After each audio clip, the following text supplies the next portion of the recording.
Hello friends, welcome back to my channel. இன்றைக்கி நம்மளோட ரொம்பவே சூப்பராக கடையில் எப்படி ஒரு சிக்கன் பிரியாணி வாங்கினா அந்த டேஸ்ட் வருமோ அதே மாதிரி நம்ம வீட்டில் வந்துட்டு 1 கிலோ அளவு பாஸ்மதி ரைஸ் வச்சு ஒரு தம் பிரியாணி தான் பார்க்க போகிறோம். செய்யறது ரொம்பவே சிம்பிள் தான். இப்போ எப்படி பண்ணுறதுன்னு பார்ப்போம். வாங்க வீடியோக்குள்ளே போகலாம். ஃபஸ்ட்டில் நம்ம தேவையான பொருளை எடுத்து வச்சுக்கலாம். அரிசி பார்த்திங்கன்னா நான் இன்றைக்கி 1 கிலோ எடுத்திருக்கேன். Basmati rice India Gate super போட்டிருக்கேன்.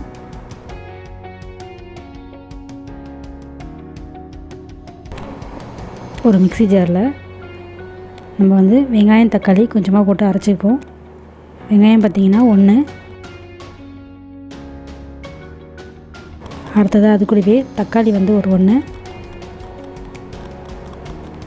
அடுத்ததாக ஒரு 1/4 கப்பு இருக்கும் புதினா, அதே அளவு கொத்தமல்லி.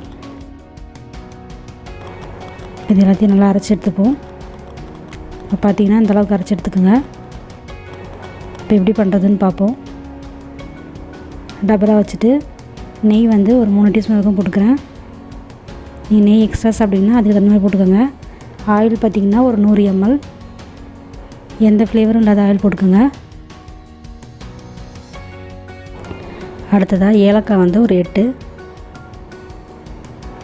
அடுத்ததாக பட்டை ஒரு 3 இன்ச் அளவுக்கு, அடுத்ததாக ஒரு லவங்கம் ஒரு 4 லவங்கம், அடுத்ததாக பிரிஞ்சி இலை ஒரு 2, அடுத்ததாக ஜாவித்ரி ஒரு 2, அடுத்ததாக மராட்டி மொட்டு, கல்பாசி கொஞ்சம், நட்சத்திர சோம்பு 1. நல்லா பொரியட்டும். அடுத்ததாக பார்த்திங்கனாக்கா வெங்காயம் ஒரு 400 கிராம் நல்லா நீள நீளமாக கட் பண்ணிக்கோங்க.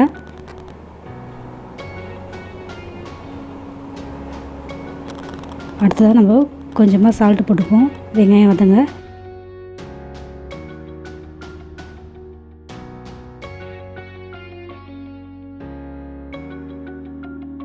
அடுத்ததாக பார்த்திங்கனாக்கா இஞ்சி பூண்டு விழுது ஒரு 4 டேபிள் ஸ்பூன் இருக்கும்.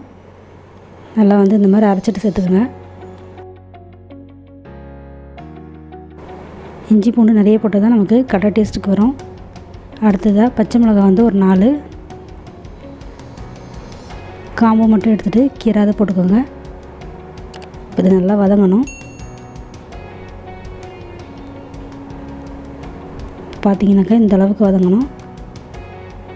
அடுத்ததாக நம்ம மிக்சியில் அரைச்ச வெங்காயம் தக்காளி அதையும் சேர்த்து நல்லா வதக்கிப்போம்.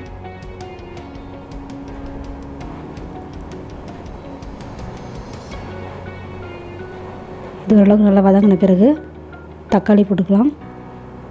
தக்காளி பார்த்திங்கன்னா ஒரு 200 கிராம். இது நாட்டு தக்காளி கொஞ்சம் புளிப்பாக இருக்கும், அதனால் 200 கிராம். இதுவே நீங்கள் பெங்களூர் தக்காளி போடுறதா இருந்தால் ஒரு 100 கிராம் எக்ஸ்ட்ரா கூட போட்டுக்கலாம். இந்த மாதிரி மூடி போட்டு கொஞ்சம் நேரம் சிம்மில் வச்சிட்டிங்கன்னா நல்லா வதங்கிடும். இப்போ பாருங்கள் நல்லா வதங்கிடுச்சு. அடுத்ததாக புதினா ஒரு 1/4 கப், அடுத்ததாக அதே அளவு கொத்தமல்லி,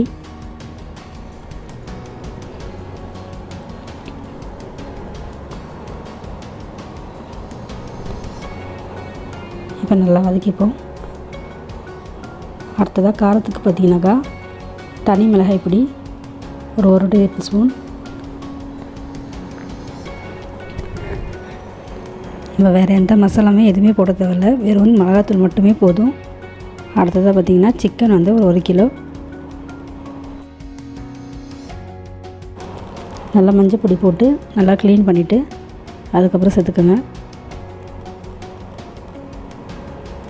நல்லா அந்தளவுக்கு குக் ஆன பிறகு தயிர் பார்த்திங்கன்னா ஒரு 1/4 கப் வரைக்கும் ஊற்றிக்கோங்க. நல்லா சிக்கன் நல்லா சாஃப்டாக இருக்கும்.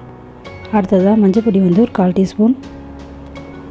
அடுத்ததாக பார்த்திங்கன்னா நான் இன்றைக்கி ஒரு 5 டம்ளர் வரைக்கும் தண்ணி ஊற்றுறேன்.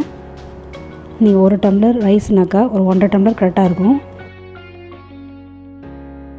நீங்கள் தயிர் சிக்கன்லாம் போடுறதுனால கொஞ்சம் தண்ணி விடும், அதனால் தண்ணி ஒரு 1/2 டம்ளர் எக்ஸ்ட்ரா வேணாலும் போட்டுக்கோங்க, இல்லை கம்மியாக வேணாலும் போட்டுக்கோங்க. மசாலா எந்த அளவுக்கு தண்ணி இருக்கோ அதுக்கு தகுந்த மாதிரி தண்ணி ஒரு 1/2 டம்ளர் கம்மி பண்ணிக்கலாம். நல்லா கொதித்த பிறகு ரைஸ் போட்டுப்போம். ரைஸ் பார்த்திங்கனாக்கா ரொம்ப நேரம் ஊற வச்சிடாதீங்க. ஊற வச்சிட்டிங்கனாக்கா நம்ம போட்ட உடனே உடஞ்சிடும். ஏற்கனவே நம்ம சேனலில் நிறைய பிரியாணி ரெசிபிலாம் போட்டிருக்கேன். அதோட வீடியோ லிங்க் வேணுனாலும் கீழே டிஸ்கிரிப்ஷன் பாக்ஸில் தரேன், செக் பண்ணி பார்த்துக்கோங்க. இப்போ நல்லா கலந்துப்போம். இப்போ அடுத்ததாக பார்த்திங்கனாக்கா நம்ம மூடி போட்டு சிம்மில் வச்சுட்டு ஒரு 20 நிமிஷம் நல்லா குக் பண்ணிக்கலாம். கடையில் பார்த்திங்கனாக்கா கறி துண்டு மேலே போட்டு தம் போடுவாங்க. எங்கள் வீட்டில் அந்த மாதிரி இல்லைன்றதுனால நம்ம கொஞ்சமாக பாத்திரத்தில் தண்ணி ஊற்றிட்டு மேலே வச்சுக்கலாம். இப்போ பார்த்திங்கனாக்கா 20 நிமிஷம் ஆகிடுச்சி. ஃபுட் கலர் ஆப்ஷனல் தான், வேணும்னா போட்டுங்க, இல்லை ஸ்கிப் பண்ணிவிடுங்க. கொஞ்சமாக தண்ணியில் கரைச்சிட்டு இந்த மாதிரி அங்கங்கே ஊற்றிட்டிங்கனாவே ரைஸ் 1-2 கலராக இருக்கும். அவ்வளோதான், நம்ம சூப்பரான சிக்கன் பிரியாணி ரெடி ஆகிடுச்சி. நீங்களும் ட்ரை பண்ணி பாருங்கள். என் வீடியோ பிடிச்சிருந்தா உங்கள் ஃப்ரெண்ட்ஸுக்கும் ஷேர் பண்ணுங்கள். எப்படி வந்ததுன்னு கமெண்ட் பண்ணுங்கள். தேங்க்யூ.